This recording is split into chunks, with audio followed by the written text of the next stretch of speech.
I swear, the day I inherited my great-aunt's house was the same day a bunch of strangers tried to fix my lawn like they owned it, and I don't mean politely. I mean pulled into my driveway like an unpaid episode of Cops, smiling, confident, ready to trespass, and the only thing I could think was, "Wow, Aunt Martha, you really left me a haunted Victorian, except the ghosts wear khakis and carry clipboards." So yeah, my great-aunt Martha passed last spring, 89 years old, sharp as a tack right up until the end. The kind of woman who never married, never apologized for taking up space, worked as a librarian for 40 years. Bought her house back in 1962, and basically dared the world to tell her what to do with it, and when the lawyer read her will, I'm sitting there expecting maybe a teacup collection, a crocheted blanket, something sentimental. And instead he goes, "She left you everything." And I mean everything, including this gorgeous old Victorian on just over an acre, wraparound porch, original hardwood, bay windows that make the morning light look like it's showing off. The place needed work, sure, peeling paint, garden gone feral, roses still trying their best while weeds threw a party. But it was mine, free and clear, and for the first week after I moved in, it was peaceful in that quiet, dusty new chapter, kind of way cardboard boxes stacked like weird furniture, the smell of old books baked into the walls, floorboards that creaked like they wanted to gossip. Then I learned the fun fact Aunt Martha never bothered to mention. Sometime in the early 2000s, developers built a giant subdivision all around her property, a cookie-cutter kingdom they called Golden Oaks, beige houses, black shutters, lawns so perfect they look photoshopped.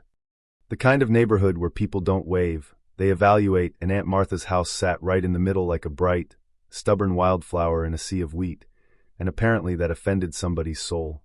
I'm a data analyst, which means I don't trust vibes, I trust receipts, and that instinct saved me, because a few days into my peaceful inheritance era, the mail shows up and there's this thick manila envelope with no return address, always a great sign, and inside is a new homeowner compliance package, printed like it came straight out of a corporate printer that hates joy. First page, an invoice, not a bill, not a friendly introduction, an invoice, for $2,500 in property transfer fees and administrative costs, due within 30 days. Second page, a list of 14 violations. My front door was the wrong color, a cheerful yellow Aunt Martha loved, apparently illegal in beige land. My grass was overstandard. It was maybe 3 inches tall like, "I'm sorry my lawn doesn't look like it's been bullied into submission." My flower beds had non-approved plantings, meaning Aunt Martha's prize roses were now contraband. I'm sitting at my kitchen table staring at this like it's written in another language, because I never joined any homeowner association, never signed anything, never even got a welcome basket, and at the top it says, Golden Oaks Homeowners Association, preserving property values through community standards, which is a long way of saying, we will ruin your week for sport. I go online, dig through forums, and yep, Golden Oaks has an HOA, and people complain about it like it's a minor religion micromanagement, high fees, board members with hall monitor energy, but nowhere, not once, could I find anything saying my address was part of it. 3 days later, I get a knock at the door. Not a neighborly knock, I'm here to repossess your peace knock, and there's this man on my porch in a dark suit, perfect gray hair, expensive watch catching the light like it's trying to flirt, and a smile that looks practiced the way a realtor's smile looks practiced. "Good afternoon," he says, hand out. "I'm legal counsel for Golden Oaks HOA. I believe you received our compliance materials." I shake his hand for half a second, the way you'd shake hands with a guy selling timeshares at a gas station. "I got papers," I say, not sure why. His eyes do this tiny shift, like a mask sliding a millimeter. "There seems to be confusion about your property status. May I come in and clear this up?" And here's the thing, it wasn't really a question. He was already leaning forward like my doorway was just a suggestion. I don't move. "I'm not confused," I tell him. "This property was inherited free and clear. I never agreed to join an HOA." He chuckles, that condescending little laugh people do when they think you're adorable for not understanding power. "When your great-aunt's property was incorporated into the Golden Oaks Master Development Plan," he says, "certain obligations transferred automatically. The covenants run with the land." "Incorporated by who?" I ask. "When and where's the documentation?" He opens his briefcase like he's about to do magic, pulls out a thick agreement full of highlighted signature lines. "What we need is a joiner agreement," he says. "Just a formality. The obligation already exists, but your signature makes it cleaner. And if I don't sign, I ask real calm. That smile slips, just a little, then the association can enforce through fines and, if necessary, property liens. Now I'm standing there thinking, if this is so legally airtight, why does it sound like a sales pitch? Why the pressure? Why the artificial deadline? Why the little threats wrapped in helpful advice? So I say, if the obligation already exists, it should be easy to show me the recorded documents, deed restrictions, covenant filings, county numbers, anything with a stamp on it. He blinks twice, clears his throat. Administrative details. What matters is resolving this quickly. Quickly, of course, because nothing says legitimate legal obligation, like rushing someone before they can Google it. He leaves a fancy business card on my porch rail. Heavy stock paper, embossed lettering, the kind of card designed to make you doubt yourself, and says, "Friday afternoon, I'll need your answer." I watch his expensive sedan roll away, and my gut just goes, nope, something's off. That night I call my cousin who's a paralegal, read her the invoice, the violations, the joiner agreement pitch. She goes quiet and then says, "That's weird if you're already bound by covenants. Why would they need a joiner agreement? Those are usually to bring in properties that weren't originally included." Exactly. So the next morning, I run a little experiment, because if I'm supposedly under their control, surely they'll act like it. I leave the grass exactly 3 inches tall. I keep the yellow door yellow. I even hang a tiny wind chime on the porch, soft little tinkling sound, barely there, but I'm petty in a peaceful way. 2 days later, I'm at my computer, and I hear the crunch of tires on gravel a truck. Then another I look out the window, and there's a landscaping crew unloading equipment like they're about to stage a hostile takeover of my yard. I step onto the porch, and the supervisor says, cheerful as a man with zero fear of consequences, "We're here to bring your lawn up to community standards. Shouldn't take long." "Who hired you?" I ask. "The HOA," he says, holding up a clipboard. "Work order says violation remediation." I keep my voice friendly but firm, because I'm not mad at these guys. They're just doing their job. "I didn't hire you. I don't want work done. This is private property. You need to leave." He looks genuinely confused, like no one's ever told him no in this neighborhood. I add, "If you don't leave, I'm calling the police for trespassing." That does it. He waves his crew back, muttering, "Your call, lady." And they pack up and roll out. And I'm standing there on my porch, wind chime tinkling like it's applauding, thinking, oh, so we're doing intimidation now. I call the attorney guy, Sterling, of course his name is Sterling, and I say, "A landscaping crew showed up at my house without permission, hired by your client." He doesn't even flinch. The association was trying to help you get into compliance quickly. I actually laugh, one sharp little sound.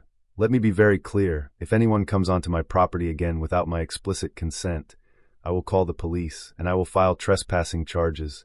You're not going to bully me into signing anything. He starts in with the same smooth nonsense, and I hang up. That afternoon I drive to the county recorder's office, one of those government buildings designed in the 1970s by someone who hated sunlight, and I sit at a computer terminal, while a patient clerk shows me how to search my parcel history. I pull deeds, refinancing paperwork, old filings, and there it is, the thing they were counting on me never finding, a letter from 1988 on city letterhead, addressed to Golden Oaks Development Corporation. Subject line, petition for mandatory HOA inclusion, my parcel number. My hands start shaking as I read it, because the key paragraph basically says, request denied, lacks required consent of property owner has submitted written objection. Aunt Martha fought them 25 years ago, and she won. Then the clerk helps me pull the plat map, and it's crystal clear. Golden Oaks is a big rectangle, and my property is literally a hole in the donut, specifically excluded from the subdivision boundaries. I drive home with a folder full of receipts, and a kind of calm that only comes from knowing someone tried to lie to your face and failed. Friday comes, no signature from me. Monday, I get a certified letter from Sterling threatening to sue, citing statutes, referencing recorded restrictions, demanding the $2,500 plus accrued fines, written in that dense legal language meant to scare normal people into folding. But now I know it's a paper tiger wearing a suit. I write the HOA board directly, polite but firm, requesting document numbers for any restrictions they claim apply to my parcel, giving them 2 weeks, and 3 days later the board president calls me. Brenda. You can hear Brenda before she even says her name, that particular tone of someone who thinks rules are a personality. She's basically yelling, "Who do you think you are sending threatening letters? We're volunteers protecting property values. You're acting like we're criminals." I didn't threaten, I say. I requested documentation. Our lawyer already explained, she snaps. Your property is part of this community whether you like it or not. If that's true, I say, it should be easy to prove. She hits me with, I don't have to prove anything to you, which is honestly incredible, like watching someone say the quiet part with their whole chest. So I hire a real estate attorney, an actual one, not a guy who shows up at your porch like a smug raccoon.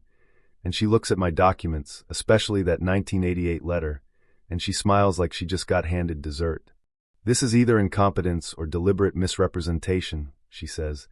And either way, you're covered. We can file a quiet title action, send a cease and desist, pursue damages if needed.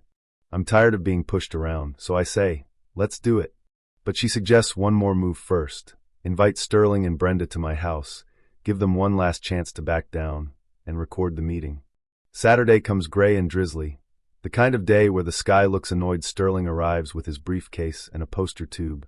Brenda rolls up in a white SUV with HOA bumper stickers like it's her brand. No one wants coffee because of course not, everyone's too busy being righteous. Sterling unrolls his big map on my coffee table, points like a weatherman.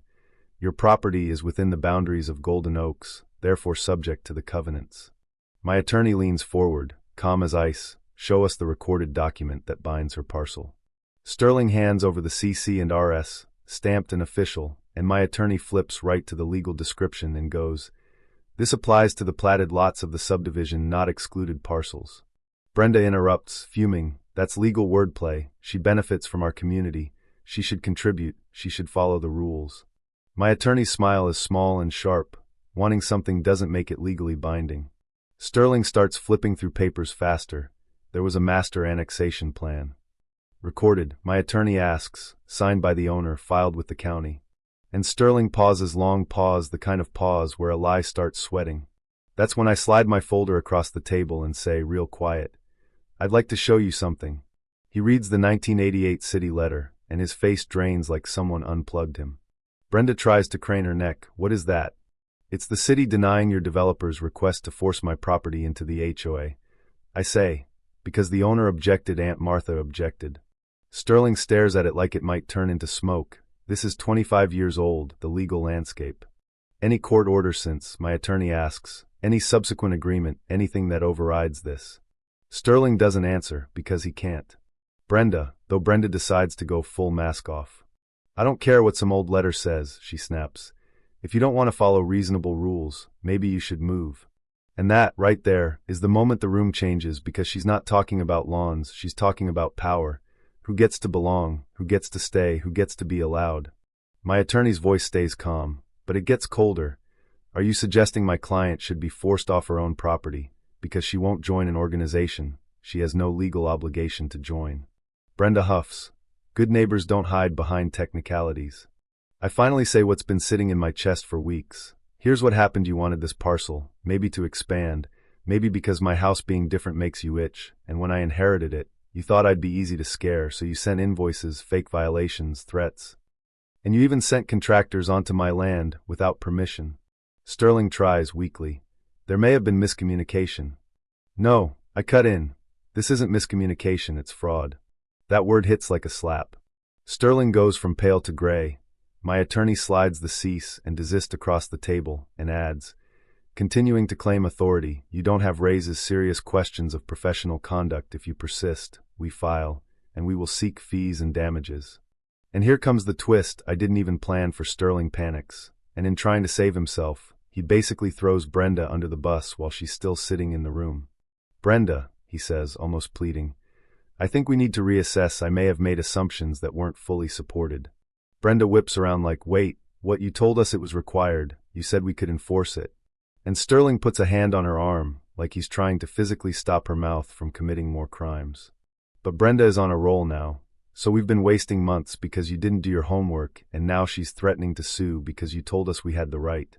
It's like watching a car crash in slow motion, except the cars are ego and entitlement, and the airbags are legal consequences.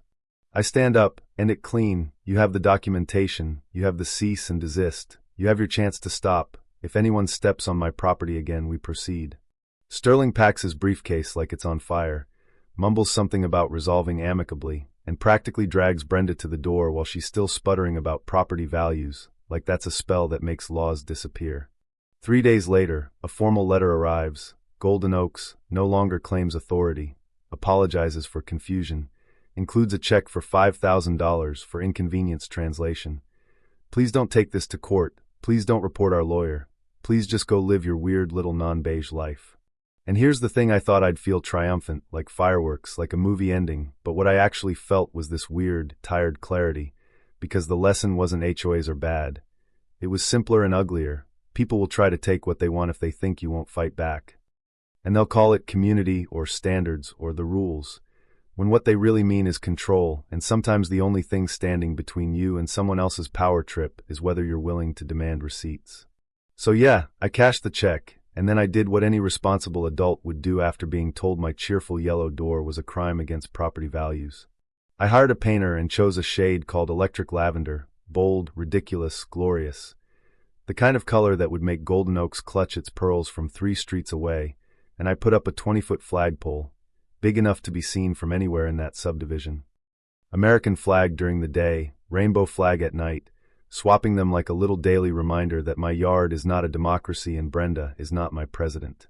6 months later, I'm on my porch with iced tea, the wind chime tinkling, and I see Brenda walking down the sidewalk. She stops, stares at the lavender door, stares up at the flagpole like it personally insulted her ancestors, and she just shakes her head in pure disgust. I raise my glass at her, slow and polite, like we're in a western. She turns and walks away. And I'm not gonna lie, it felt amazing. Now here's what I want to know. Where's the line for you if someone's using rules and community standards to bully people? Is it ever morally okay to hit back with a little public, harmless defiance? Like a lavender door and a flagpole, or does that make you just another person escalating the fight? Drop your take in the comments. Tell me what you think is right versus petty, justice versus revenge, and if you've ever had someone try to push you around with fake authority. I want to hear that story too. Because I have a feeling Aunt Martha wasn't the only one out there who had to teach a neighborhood a lesson the hard way.